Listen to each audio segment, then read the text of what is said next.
More ఈ గణపతి దేవునికి వాళ్ళ గురువైనటువంటి సుధాకర్ సార్ గారు 100 రూపాయలు, యూసుపూర్ గ్రామం పోగుల విఠల్ గారు 100 రూపాయలు, ఎరకలి సురేష్ గారు ఒక వెండి ఉగ్రం, వాళ్ళ మామ అయినటువంటి కృష్ణ గారు కూడా ఒక వెండి గురించి సమర్పించడం జరిగింది.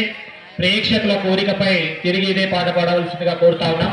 అలాగే పోగుల విఠల్ గారు ఈ నాటకాన్ని నేర్పినటువంటి పంతులు గారికి 100 రూపాయలు సమర్పించడం జరిగింది.